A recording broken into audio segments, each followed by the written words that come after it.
अस्सलाम वालेकुम स्टूडेंट। आज हम डिस्कस करेंगे फर्स्ट ईयर का फोर्थ चैप्टर जिसका नाम है लिक्विड एंड सॉलिड्स। और जो उसका मेन टॉपिक है आज हमें देखना है वो है इंटरमॉलिक्यूलर फोर्सेस। अब सबसे पहले हम देखेंगे कि इंटरमॉलिक्यूलर फोर्सेस क्या हैं, उसके बाद हम इसकी एग्जांपल्स देखेंगे या हम कह सकते हैं इसकी डिफरेंट टाइप्स देखेंगे। तो ये चीज़ें आज हमने डिस्कस करनी है।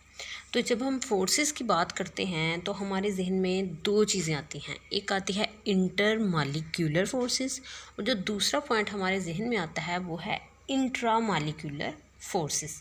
अब ये दो तरह की फोर्सेस हमारे पास एटम्स मॉलिक्यूल्स में प्रेजेंट होती हैं, हम इनको देखेंगे। अगर हम बात करें अपने मेन टॉपिक की इंटरमॉलिक्यूलर फोर्सेस की, तो उसकी डेफिनेशन कुछ इस तरह से बनती है, those forces which are present between two molecules, those forces which are present between two molecules are known as intermolecular forces। वो फोर्सेस जो दो मॉलिक्यूल्स के दरमियान प्रेजेंट होती हैं उसको हम कहते हैं ये इंटरमॉलिक्यूलर फोर्सेस हैं। जबकि जो मैंने दूसरी फोर्सेस की बात की इंट्रामॉलिक्यूलर फोर्सेस, जब उनकी डेफिनेशन देखें तो थोड़ा सा डिफरेंस है। Those forces which are present between the atoms of a molecule, वो फोर्सेस जो एक मॉलिक्यूल है उसमें जितने भी एटम्स हैं उनके दरमियान जो फोर्सेस हैं उनको हम कहेंगे इंट्रामॉलिक्यूलर फोर्सेस। जैसे कि आयनिक बॉन्ड डिस्कस करते हैं, हम कोवलेंट बॉन्ड डिस्कस करते हैं, कोऑर्डिनेट कोवलेंट बॉन्ड डिस्कस करते हैं, ये तमाम आ जाती हैं हमारे पास इंट्रामॉलिक्यूलर फोर्सेस में। लेकिन अगर हम बात करते हैं इंटरमॉलिक्यूलर फोर्सेस की, तो ये इंट्रामॉलिक्यूलर फोर्सेस से डिफरेंट फोर्सेस हैं। इंट्रामॉलिक्यूलर फोर्सेस मैंने आपको अभी बताया कौन सी फोर्सेस हैं। जैसे कि हमारे पास मॉलिक्यूल है, फ़र्ज़ करें NaCl, सोडियम और क्लोरीन के दरमियान हमने सोडियम क्लोराइड बनाना है, तो इसके लिए हमें कौन सी फोर्सेस को हम डिस्कस करेंगे। हमारे पास ये बॉन्ड बनाते हैं आयनिक बॉन्ड, तो हमारे पास इनमें आयनिक बॉन्ड जो है वो इंट्रामॉलिक्यूलर फोर्सेस हैं, इंटरमॉलिक्यूलर नहीं है। अच्छा, लेकिन अगर हमने डिस्कस करना है, अगर हमारे पास प्रेजेंट है HCl का सॉल्यूशन है जिसमें HCl, अब एक HCl के क्लोरीन और दूसरे के H के दरमियान जो फोर्सेस बनेंगी वो इंट्रामॉलिक्यूलर फोर्सेस नहीं बल्कि इंटरमॉलिक्यूलर फोर्सेस होंगी। यही हम आज डिटेल से लेके चलेंगे। चलिए एक दफ़ा मैं इसकी डेफिनेशन फिर रिपीट कर देती हूँ। Those forces which are present between the molecules are known as intermolecular forces. These are very important forces. अच्छा जी, अब हमारे पास ये फोर्सेस क्या डिसाइड करती हैं, जो हमारे पास इंट्रामॉलिक्यूलर फोर्सेस हैं ये डिसाइड करती हैं कि जो हमारे पास सब्सटेंस है वो सॉलिड होगा, लिक्विड होगा या गैस। ये हमारे पास इंटरमॉलिक्यूलर फोर्सेस डिसाइड करना होता है कि कितनी ये स्ट्रॉन्ग है, उसी के अकॉर्डिंग क्या होगा, उस सब्सटेंस की स्टेट होगी। उसके बाद ये भी डिसाइड करती हैं कि फ़िज़िकल स्टेट, वही बात जो हमने पहले, फ़िज़िकल प्रॉपर्टीज़ भी जो हमारे पास हैं इसी से रिलेटेड हैं। अब हम चलते हैं इनमें कौन कौन सी आ जाती हैं प्रॉपर्टीज़। अगर इनको हम वन बाय वन देखें तो सबसे पहले हमारे पास है डाइपोल,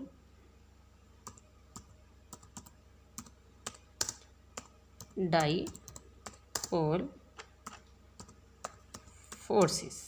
फर्स्ट इसकी जो टाइप है, मोस्ट इम्पोर्टेंट टाइप है, इसको हम कहते हैं डाइपोल फोर्सेस। अब हमारे पास डाइपोल फोर्सेस क्या हैं, इसकी जब हम डेफिनेशन देखते हैं तो हम इस तरह से कहेंगे, the forces which are present between positive end of one molecule and negative end of another molecule are called as dipole forces. मैं रिपीट करती हूँ, क्या है, the forces between positive end of one molecule and negative end of an other molecule is known as dipole forces. अब इसको हम ज़रा discuss करते हैं। मैंने कहा वो फोर्सेस जो प्रेजेंट हों positive end of one molecule and negative end of another molecules, यानी हमारे पास ये शर्त एक पॉइंट रह गया कि पोलर मॉलिक्यूल्स हों। अब हमारे पास पोलर मॉलिक्यूल है, HCl का सॉल्यूशन है, उसमें हमारे पास जब एक मॉलिक्यूल का पॉजिटिव एंड दूसरे मॉलिक्यूल के नेगेटिव एंड के पास आएगा तो हमारे पास जो फोर्सेस डिवेल्प होंगी हम कहेंगे ये हमारे पास डाइपोल फोर्सेस डिवेल्प हुई हैं। इसकी मोस्ट इम्पोर्टेंट एग्जांपल हमारे पास अक्सर हमें पेपर्स में भी आ जाती है कि which type of forces are present between chloroform. जब क्लोरोफॉर्म के दो मॉलिक्यूल करीब करीब आ जाएं तो उनके दरमियान जो फोर्सेस डेवलप होती हैं उनको हम कहते हैं डाइपोल फोर्सेस। वो फोर्सेस डेवलप कैसे होती हैं हमारे पास, क्लोरोफॉर्म का हमें पता है फार्मूला क्या है, CHCl3। अब हमारे पास होगा क्या कि हमारे पास ये अलग होंगे दोनों मॉलिक्यूल्स आपस में, और C है हमारे पास, उसका साथ जो एटम अटैच है वो हाइड्रोजन, और उसकी बैक साइड पर 3 क्लोरीन होंगे। अब जब इस मॉलिक्यूल को हम ओपन करके लिखेंगे तो जो एक मॉलिक्यूल का हाइड्रोजन है, हमें पता है हाइड्रोजन इलेक्ट्रोपॉजिटिव होता है, इस पर पार्शियल पॉजिटिव चार्ज आ जाएगा, और क्लोरीन पर पार्शियल नेगेटिव, क्योंकि क्लोरीन की इलेक्ट्रोनेगेटिविटी हाइड्रोजन की निस्बत बहुत ज़्यादा है। तो वो नेगेटिव जो उसका चार्ज है वो पास अगर एक और क्लोरोफॉर्म आ जाता है उसके हाइड्रोजन को अट्रैक्ट करेगा और ये मॉलिक्यूल इसी तरह से लाइन अप होता जाएगा और हमारे पास एक डाइपोल फोर्स डिवेल्प हो जाएगी बिटवीन क्लोरोफॉर्म। इसकी अगर हम एक और एग्जांपल देखें तो उसमें इस तरह से कह सकते हैं कि अगर हमारे पास HCl का सॉल्यूशन है हमारे पास, तो उसमें H पॉजिटिव और जो क्लोराइड नेगेटिव आयन है ये आपस में, ज़ाहिर सी बात है क्लोरीन की इलेक्ट्रोनेगेटिविटी ज़्यादा है, ये भी लाइन अप होते जाएंगे, हर क्लोरीन के सामने हाइड्रोजन और हर हाइड्रोजन के सामने क्लोरीन आता जाएगा। इस तरह HCl स्ट्रेट लाइन अप होकर एक डाइपोल फोर्सेस डेवलप कर लेंगे। अब हमारे पास ये तो हमने डिस्कस कर लिया डाइपोल फोर्सेस हैं क्या। अब हमारे पास जो नेक्स्ट टॉपिक है वो है फैक्टर्स, कि कौन से फैक्टर्स हैं जो कि अफेक्ट कर रहे हैं हमारे पास डाइपोल फोर्सेस को। तो सबसे जो इसका पहला फैक्टर है वो है, मैंने आपको पहले भी डिस्कस किया, इलेक्ट्रोनेगेटिविटी का, और दूसरा फैक्टर है डिस्टेंस का। अब हमारे पास एक मॉलिक्यूल में अगर 2 एटम्स प्रेजेंट हैं, उनकी इलेक्ट्रोनेगेटिविटी में जितना ज़्यादा डिफरेंस होगा उतने ही वो स्ट्रॉन्ग तरीके से डाइपोल फोर्सेस आपस में डेवलप कर सकेंगे दूसरे मॉलिक्यूल के साथ। तो हमारे पास फिर क्या है, डाइपोल फोर्सेस का हमारे पास डायरेक्ट रिलेशन है किसके साथ, उसकी उसकी जो हमारे पास इलेक्ट्रोनेगेटिविटी डिफरेंस है। दूसरा पॉइंट है इसका डिस्टेंस। अब हमारे पास जो मॉलिक्यूल्स के दरमियान जितना डिस्टेंस ज़्यादा होगा, और ये तो आम कॉमन सेंस की बात है, फोर्सेस उतनी ही वीक होती जाएंगी। तो जो गैसेस हैं इसका मतलब ये है कि इनमें डाइपोल फोर्सेस वीक हैं एज़ कम्पेयर टू लिक्विड्स। उसके बाद कह रहे हैं कि एक और बहुत अहम पॉइंट है कि ये फोर्सेस जस्ट पोलर मॉलिक्यूल्स में प्रेजेंट होती हैं। जो डाइपोल फोर्सेस हैं ये जस्ट पोलर मॉलिक्यूल्स में ही प्रेजेंट होती हैं, नॉन पोलर मॉलिक्यूल्स की प्रॉपर्टी नहीं है। और एक और पॉइंट, जो डाइपोल फोर्सेस हैं बहुत ही वीक फोर्सेस हैं। अगर हम इनका कंपैरिजन करें इंट्रामॉलिक्यूलर फोर्सेस तो वो बहुत स्ट्रॉन्ग फोर्सेस हैं। हमें पता है ionic bond, strong bond, covalent bond, ये हमारे कोऑर्डिनेट कोवलेंट बॉन्ड, ये सब जो हैं स्ट्रॉन्ग बॉन्ड हैं। तो ये उनकी निस्बत जस्ट 1% इफेक्टिव होते हैं।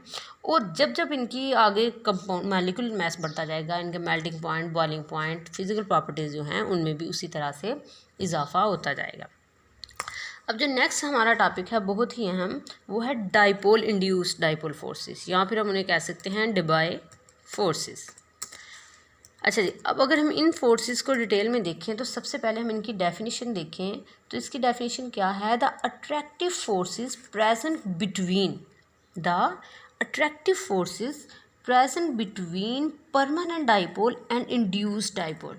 Are called dipole induced dipole are Debye forces. क्या कहा है उन्होंने कहा है वो फोर्सेस जो डेवलप होती हैं एक परमानेंट डाइपोल्स यानी एक पोलर मॉलिक्यूल्स के दरमियान और एक इंड्यूस्ड डाइपोल और एक नॉन पोलर मॉलिक्यूल के दरमियान, उन फोर्सेस को हम कह लेते हैं डाइपोल इंड्यूस्ड डाइपोल फोर्सेस या फिर डिबाई फोर्सेस। अब डिबाई फोर्सेस क्यों कहते हैं? क्योंकि जिस साइंटिस्ट ने ये इंट्रोड्यूस करवाई थी फोर्सेस, इस फोर्सेस का पता लगाया था, उसका नाम भी क्या था? डिबाई। तो उसी के नाम पे इसको हमने दूसरा नाम दे दिया डिबाई फोर्सेस या फिर डाइपोल इंड्यूस्ड डाइपोल फोर्सेस।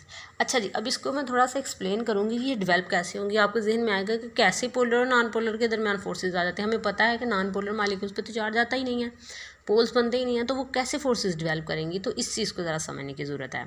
तो इसमें जो अहम पॉइंट आता है वो ये है कि अगर हमारे पास एक पोलर सोल्यूशन है, हमारे पास मिक्सचर है सब्सटेंसेस का, अगर हमारे पास उसमें पोलर मॉलिक्यूल्स भी हैं और नॉन पोलर मॉलिक्यूल्स भी हैं। जो हमें पता है जो पोलर मॉलिक्यूल्स हैं उनमें तो पोल्स डेवलप हो जाएंगे, एक साइड पे पार्शियल पॉजिटिव चार्ज आ जाएगा, एक साइड पे पार्शियल नेगेटिव। अच्छा जी, लेकिन अगर उसमें अगर एक नॉन पोलर मॉलिक्यूल भी प्रेजेंट है, हम कह लें हीलियम प्रेजेंट है, तो क्या होगा? स्टार्ट में तो वो नॉन पोलर है, लेकिन जब उसके पास एक पोलर मॉलिक्यूल प्रेजेंट है तो पोलर मॉलिक्यूल के जो इलेक्ट्रॉन हैं वो क्या करेंगे? जो नॉन पोलर मॉलिक्यूल्स हैं उस पर भी चार्ज डेवलप करने की कोशिश करेंगे। वो क्या करेंगे? जो नॉन पोलर मॉलिक्यूल है उसके इलेक्ट्रॉन को परे धकेलेंगे और पॉजिटिव चार्ज को अट्रैक्ट करेंगे, क्योंकि वो मोबाइल इलेक्ट्रॉन्स हैं, जिसकी वजह से उनकी जो नॉन पोलर मॉलिक्यूल है उस पर भी क्या होगी? पोलैरिटी डेवलप हो जाएगी, उस पर भी चार्ज आ जाएगा। उसका भी जो हमारे पास पोलर मॉलिक्यूल्स के करीब है उसकी तरफ उसका अगर पॉजिटिव चार्ज है पोलर मॉलिक्यूल का तो इलेक्ट्रॉन्स उसकी तरफ आ जाएंगे और पॉजिटिव चार्ज थोड़ा दूसरी साइड पर डेवलप हो जाएगा। तो इनके दरमियान थोड़ी देर के लिए फोर्सेस डेवलप हो जाती हैं जिनको हम डबाई फोर्सेस कहते हैं। ये इंपॉर्टेंट फोर्सेस हैं और इनका पॉइंट क्या है कि ये फोर्सेस डेवलप होते हैं between polar and non polar molecules. हमने जो पीछे पढ़ी डाइपोल फोर्सेस वो दोनों हमारे पोलर मॉलिक्यूल्स में डेवलप हो रही थी, जबकि हमारे पास डाइपोल इंड्यूस्ड डाइपोल फोर्सेस हैं, ये डेवलप हो रही हैं polar and non polar molecules में। यानी एक पोलर होगा वो इंड्यूस करवाएगा चार्ज को, पोलैरिटी को नॉन पोलर मॉलिक्यूल में भी, और इस वजह से उनके दरमियान जो फोर्सेस डेवलप होंगी उन्हें डबाई फोर्सेस या फिर डाइपोल इंड्यूस कहेंगे। जो नेक्स्ट और हमारी लास्ट फोर्सेस हैं वो बहुत ही अहम हैं, उनके भी दो नाम हैं। पहला नाम क्या है? लंडन डिस्पर्शन फोर्सेस, और दूसरा नाम है instantaneous dipole and induced dipole forces. Instantaneous dipole, induced dipole forces, इसके भी नाम को समझने की ज़रूरत है कि इंटरस्टेनियस डाइपोल, इंड्यूस्ड डाइपोल इन्हें क्यों कहा गया। ये बहुत अहम पॉइंट है इसमें कि ये जो फोर्सेस हैं ये पोलर मॉलिक्यूल्स में भी डेवलप हो सकते हैं, मगर मोस्ट सिग्निफिकेंस इनकी जो है वो नॉन पोलर मॉलिक्यूल्स में है। इसमें हमारे पास दोनों नॉन पोलर मॉलिक्यूल्स होंगे।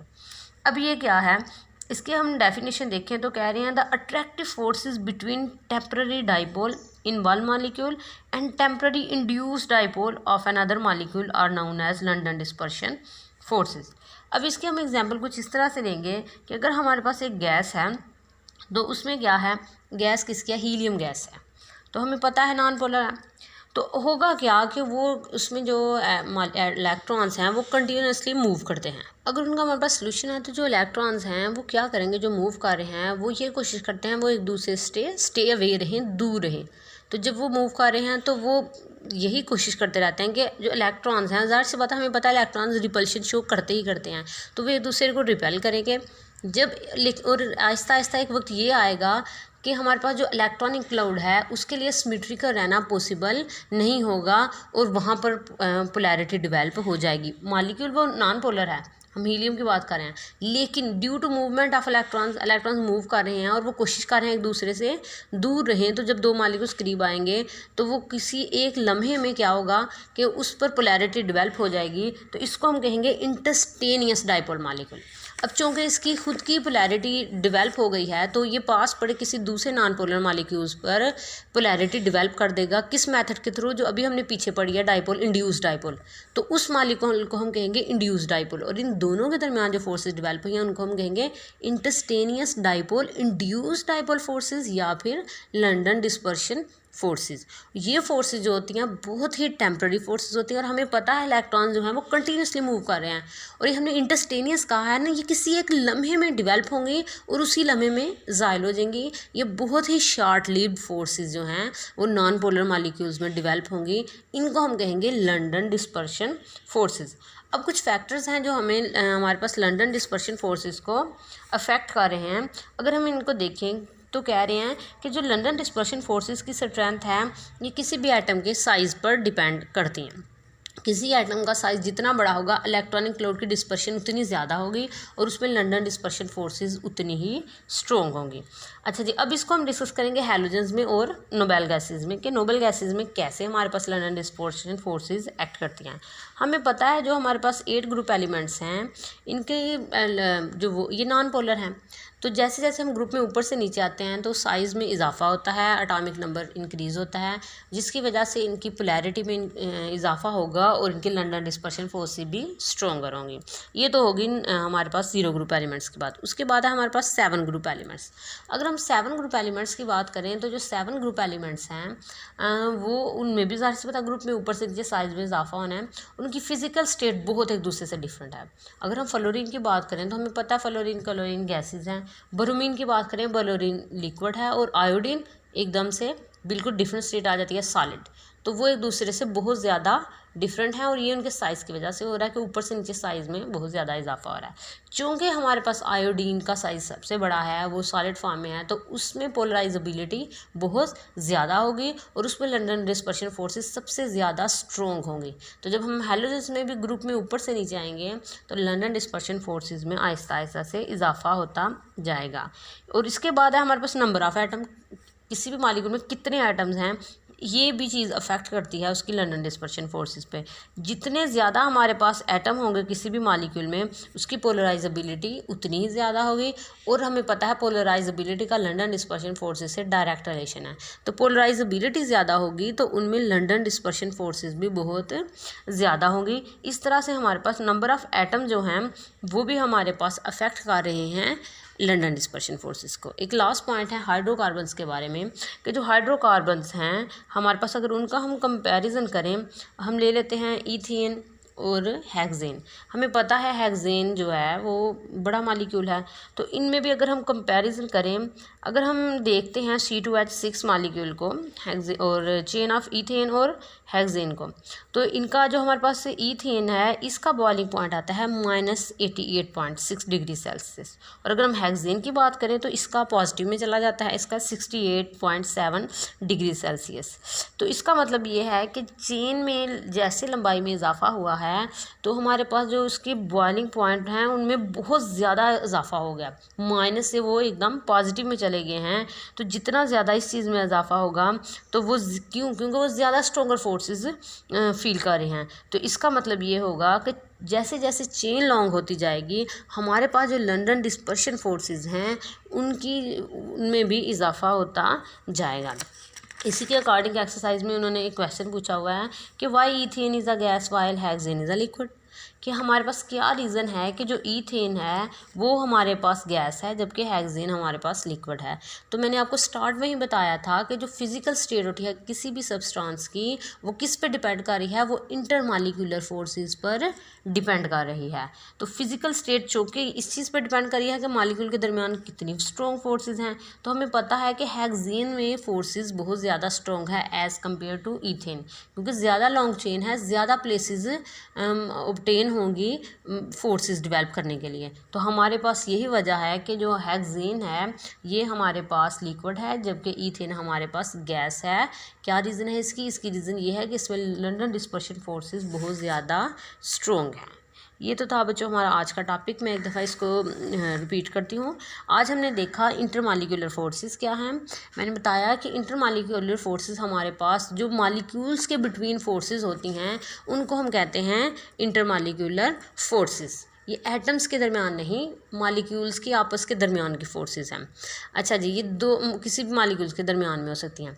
ये आगे इनके हमने टाइप्स देखी, हमने कहा ये फोर्सेस डाइपोल फोर्सेस भी हो सकती हैं, ये हमारे पास डाइपोल इंड्यूस डाइपोल फोर्सेस भी हो सकती हैं, और इंस्टेंटेनियस डाइपोल और इंड्यूस डाइपोल फोर्सेस भी हो सकती हैं।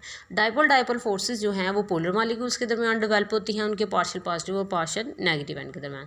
जो डाइपोल इंड्यूस डाइपोल फोर्सेस हैं वो हमारे पास नॉन पोलर और पोलर मालिक्यूल्स के बिटवीन डेवलप होती हैं। जब एक polar molecule non polar molecule में भी पोलैरिटी को इंड्यूस करवाएगा तो इसको हम डाइपोल इंड्यूस डाइपोल फोर्सेस कहेंगे, इसको डबाई फोर्सेस भी कहते हैं। उसके बाद हमारे पास है instantaneous dipole and induce dipole forces या लंडन डिस्पर्शन फोर्सेस। ये मैंने आपको बताया था, ये मोस्ट सिग्निफिकेंट फोर्सेस हैं नॉन पोलर मालिक्यूल्स में। इसमें होगा क्या, due to mobility of electrons, free electron they tend to stay away from each other, तो उनकी वजह से इनमें एक पोलैरिटी डेवलप हो जाएगी। जब इनमें पोलैरिटी डेवलप होगी किसी ख़ास लम्हे में, जस्ट फॉर फ्यू सेकंड्स और लेस देन सेकंड्स, तो वो जब पोलैरिटी डेवलप होगी तो वो साथ वाले मालिक्यूल को भी क्या कर देंगे, पोलैरिटी इंड्यूस करवाएंगे। तो इन फोर्सेस को हम instantaneous dipole induce dipole forces या लंडन डिस्पर्शन फोर्सेस कहते हैं। उम्मीद है आप लोगों को लेक्चर की समझ आई होगी। अगर आपने कोई पॉइंट पूछना है तो कमेंट बॉक्स में प्लीज़ पूछ सकते हैं। Thank you.